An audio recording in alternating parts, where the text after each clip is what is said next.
कपड़े धोने वाली बहू। शादी के पहले से ही विभा को कपड़े धोने का बड़ा शौक था। कभी नल के नीचे तो कभी तालाब के पास। अरे मेरी नीली वाली लुंगी नहीं दिख रही है। विभा की अम्मा कहाँ रखी है लुंगी? अरे वो तो विभा ने परसों ही धोकर रखी थी आपकी अलमारी में। देखो वहीं होगी। वो ना मैंने आज धो दी, मुझे लगा कि गंदी हो गई होगी। अरे कैसे गंदी हो गई थी? उसे तो मैंने पहना भी नहीं। हे भगवान, इस लड़की के कपड़े धोने की आदत से परेशान हो गया हूँ मैं। जितना तो घर में राशन नहीं आता उससे कहीं ज्यादा डिटर्जेंट पाउडर का खर्चा है।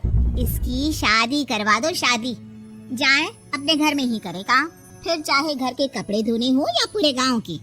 हाँ ठीक बोल रही हूँ, देखता हूँ मैं कोई लड़का। वो दिन भी आ जाता है जब विभा को देखने लड़के वाले आ जाते हैं। लड़की मुझे अच्छी लगी।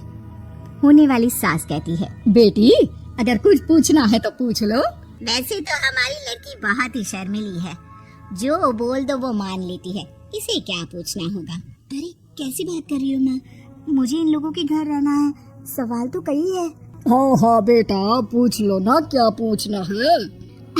आप लोगों के घर कपड़े कौन धोता है? सास का मुंह बन जाता है। देखो अगर तुम ये कहना चाहती हो कि तुम्हें कपड़े धोने नहीं आते तो सुन लो, कपड़े मैं ही धोती हूँ, लेकिन तुम्हारे आ जाने के बाद मैं रुमाल तक नहीं धोऊंगी। अरे चुप रहना भाग्यवान, बहू बेचारी घर आई नहीं, उसे डराना शुरू कर दिया। वो क्या है ना बिटिया, अभी तक तो ये कल्लू की माँ ही धोती थी, लेकिन अब तुम्हारे पापा तो दहेज में वॉशिंग मशीन देंगे ही।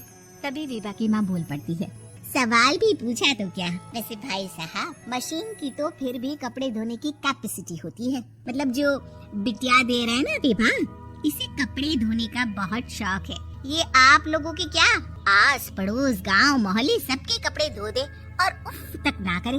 बाहर देखा नहीं आपने कितने कपड़े सूख रहे हैं? सब हमारी बिटिया ने ही तो धोए हैं। बस भी करो ना माँ, शर्म आ रही है इतनी तारीफ सुनकर।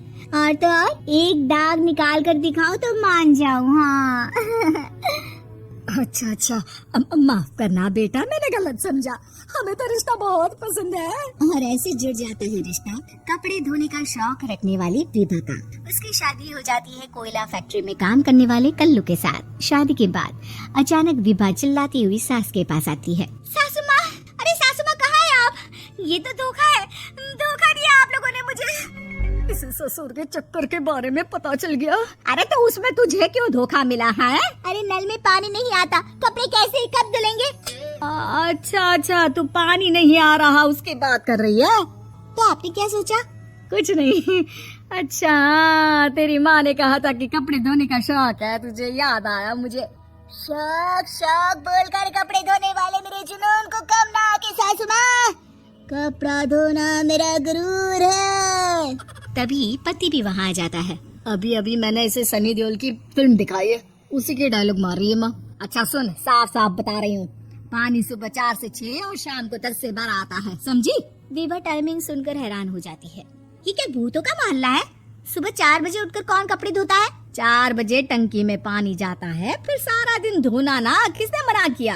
अरे कैसी बात कर रही है? 200 लीटर की टंकी में कितने कपड़े धो लूंगी मैं? सुबह ही उठ जाऊंगी मैं। अब क्या था, विभा सुबह 4 से लेकर रात के 12 बजे तक कपड़े ही धोती रहती। एक रोज सास पड़ोस से निकलकर कहीं जा रही होती है कि साथ वाली कहती है, हाँ कल्लू की माँ, जरा ये बताओ कि 2 साड़ी है, 2 ब्लाउज और एक पेटीकोट और एक नाड़ी वाला लंबा कच्छा। हाँ तो? अरे तो क्या, कितना लोगी धुलाई ये बताओ। धोबन दिख रहे हैं हम क्या? हमारे पति सरकारी नौकरी से अभी अभी रिटायर हुए हैं और बेटा सुपरवाइजर है कोयला फैक्ट्री में। धोबन समझ रखा है हमें? हाय रे कल्लू की अम्मा, माफ कर दो, वो तो मोहल्ले में यही सब बता रहे थे कि तुमने बहू को कपड़ा धुलवाने के काम में लगा दिया है। सास को पड़ोसन की बात सुनकर गुस्सा आ जाता है। वो घर पहुंचती है जहाँ घर के बाहर ही इतने सारे कपड़े सूख रहे होते हैं जितने कि किसी धोबन के घर पर। अरे ओ कल्लू की दुल्हन, बाहर निकल। माँ जी यहीं आ जाओ, बाथरूम में चादर धो रहे हैं हम।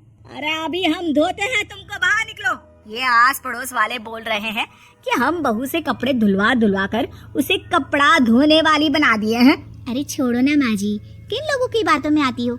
आस पास के लोगों का तो काम ही होता है कि वो किसी तरह सास बहू को लड़ा दे। बहू सारे घर के कपड़े धोती है, ये क्या कम है? बोलिए। सास को भी लग जाता है कि वो बहू का ये सनकीपन नहीं छुड़वा सकती, इससे अच्छा है कि खुद ही चुप हो जाए। एक रोज सास और बहू मंदिर जाते हैं, जहाँ सास की साड़ी वहाँ खड़ी भीख मांगने वाली से मिलती है। माँ जी क्या बात है, आपकी साड़ी उस भिखारन से कितनी मिल रही है ना? हाँ हाँ देखो तो दोनों की साड़ी मिल रही है। क्या बात है कल्लू की अम्मा, तुम खुद को तो अफसर की बीवी बताती हो और ऐसी सिंपल सी प्लेन साड़ी पहनकर घूमती हो। सिंपल और प्लेन नहीं है ये साड़ी। तो क्या सोने के धागे से फूल बने हैं? कुछ भी सासू माँ, कुछ भी। हाँ बने थे इस साड़ी में सोने के धागे से फूल। मेरे पति लेकर आए थे मद्रास से स्पेशली मेरे लिए 10,000 की। ताहे भाई साहब इस भिखारन के लिए भी सेम टू सेम साड़ी लेकर आए होंगे 10,000 की। सास उस वक्त कुछ नहीं कहती, लेकिन बहू के साथ घर आती है और अलमारी से एल्बम निकाल कर लाती है। ये साड़ी देख रही है, ये वही साड़ी है जिसे मैंने अभी पहना था। इस साड़ी में ये जो चमकदार फूल दिख रहे हैं ना, ये सोने के धागों से काटे गए हैं। लेकिन तू लोकल वॉशिंग मशीन ब्रश से घिस घिस कर सारे फूलों को निकाल कर साड़ी प्लेन कर दी। मुझे माफ कर दीजिए सासू माँ। और तो और, जब मैंने तुझे तेरी गलती के लिए कुछ नहीं कहा, लेकिन तूने तो सबके सामने मेरा मजाक ही बना दिया। क्यों? बहू को समझ में आ जाता है कि अब से उसका कपड़े धोना बंद।